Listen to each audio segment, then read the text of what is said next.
नमस्कार विद्यार्थी मित्रांनो, तुमच्या आमच्या चॅनलमध्ये स्वागत आहे।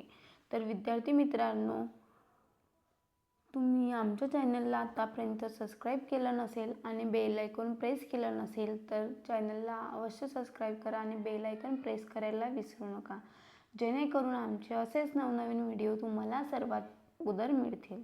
तर विद्यार्थी मित्रांनो, आज आपण इयत्ता 6वी मराठी बालभारती यामधील धडा 9वा गीत मराठी गाऊया यावरील संपूर्ण स्वाध्याय सोप्या आणि सरळ भाषेत पाहणार आहोत। तर विद्यार्थी मित्रांनो, चला आपल्या व्हिडिओला सुरुवात करूया। प्रश्न 1, आकृती पूर्ण करा। तर ही आकृती जी दिसते आपल्याला ती आपल्याला पूर्ण करायची आहे। त्यामध्ये अ आणि आ असे दोन दिलेले आहेत। त्यामधलं आपल्याला सगळ्यात पहिले पाहायचं आहे अ, कवितेत आलेल्या संतांची नावे। तर कोणकोणती आलेली आहे कवितेत संतांची नावे? तर संत ज्ञानेश्वर आणि संत तुकाराम। कवितेत आलेले कवयित्रींचे नावे। तर कोणकोणती कवयित्रींची नावे आहेत? तर बहिणाबाई चौधरी, शांताबाई सडके। प्रश्न दुसरा, एका शब्दात उत्तरे लिहा। एका शब्दात आपल्याला उत्तरे लिहायची आहे। अ, गीत गाण्यासाठी आवाहन केलेली भाषा। तर गीत गाण्यासाठी आवाहन केलेली भाषा आहे मराठी। आ, कवितेतून विश्वाला दिलेली उपमा। तर उपमा आहे घर। ई, मराठी शब्द पेरण्यासाठी सुचवलेले शिखर कोणते आहे? तर हिमालय। ई, साहित्याची पालखी वाहणारे वारकरी। उ, साहित्याची पालखी नेण्यासाठीची जागा घरोघरी। प्रश्न तिसरा, कवितेतील खालील ओळीची तुम्हाला समजलेले अर्थ लिहा। तर अ, प्रतिभेचे पंख लावून सूर्य नवा होऊया।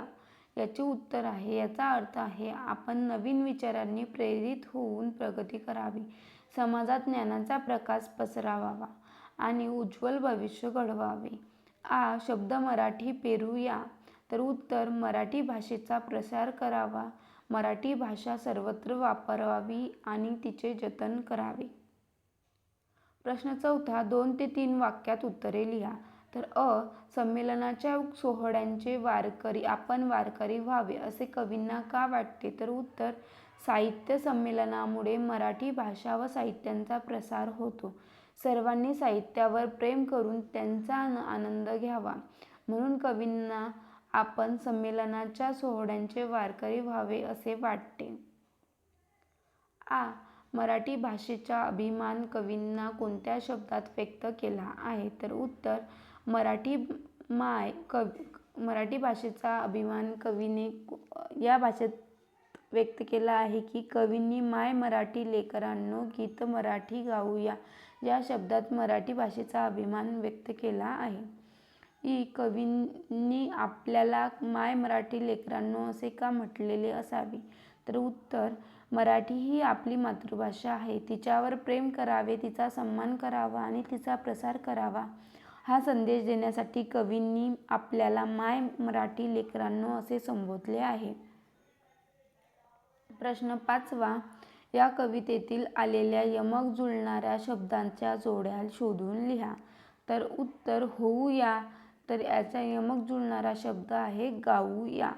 आठवूया तर साठवूया, पेरूया, गाऊया, वारकरी घरोघरी। प्रश्न 6वा, मराठी भाषा सर्वत्र पोहोचवण्यासाठी खालील 2 घोषवाक्ये दिलेली आहेत। यातील यमक जुळणारे शब्द अधोरेखित करा। या पद्धतीने आणखी 3 घोषवाक्ये तयार करा। तर अ, माय मराठीचा करा सन्मान, वाढव तिचा अभिमान। आ, घरोघरी मराठी बोलूया, मराठी भाषा समृद्ध करूया। तर आपल्याला तिसरं, मराठी भाषा बोलूया, मराठी संस्कृती जपूया। ई, मराठी महत्त्व जाणूया, ज्ञानाचा दीप लावूया। उ, मराठी भाषा शिकूया, मराठीचा गौरव वाढवूया। खेळू या शब्दांशी प्रश्न 1, खालील शब्दांचे प्रत्येकी 2 अर्थ लिहा। तर उदाहरण पार, तर आपल्याला दिलेलं आहे पलीकडे आणि दुसरं दिलेलं आहे झाडाभोवती बसण्यासाठी बांधलेली जागा। तसं आपल्याला अ, कर, पहिला शब्द आहे हात आणि दुसरा अर्थ आहे कर। आ, हार म्हणजे पहिला अर्थ आहे फुलाचा हार आणि दुसरा अर्थ आहे पराभव। जय, पहिला अर्थ विजय आणि दुसरा अर्थ यश. ई मान पहिला अर्थ सन्मान किंवा आदर आणि दुसरा आहे मान म्हणजे गडाचा भाग. ग्रह सूर्याभोवती फिरणारा खगोलीय पिंड ज्योतिषशास्त्रानुसारातील ग्रह. प्रश्न दुसरा, लोक शब्दाला दुसरा शब्द जोडून अर्थपूर्ण शब्द तयार करा. तर उदाहरणार्थ लोककथा. उत्तरे लोकगीत, लोकनृत्य, लोकसाहित्य, लोककला, लोकजीवन, लोकभाषा, लोकसेवा, लोकशाही अशा प्रकारचे शब्द जोडून आपण प्रश्न तिसरा, खाली दिलेल्या सर्वनामांचा उपयोग करून वाक्य लिहा. तर तो रोज वेळेवर शाळेत जातो. कोण या सर्वनामाचा वाक्य होणार आहे. दारात उभे कोण आहे. आपण सर्वांनी स्वच्छता राखली पाहिजे. आम्ही रोज मन लावून अभ्यास करतो. स्वतःवर विश्वास ठेवा.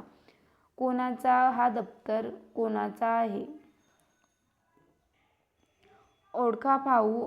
अंगावर माझ्या काटे, आतून मी गोड, कोकणात मी बहादर, खवीला नाही तोड. उत्तर आहे फणस.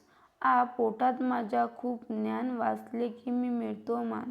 उत्तर आहे पुस्तक. राहतो मी दर्याकराच्या कोपऱ्यात, पण माझ्यामुळे तुम्हाला दिशा समजतात. उत्तर होकायंत्र आणि कंपास. कम्प्युटरसमोर मी खाली वर जातो, पाहून खुश होईन, झट दाबून खाली उतरतो माऊस.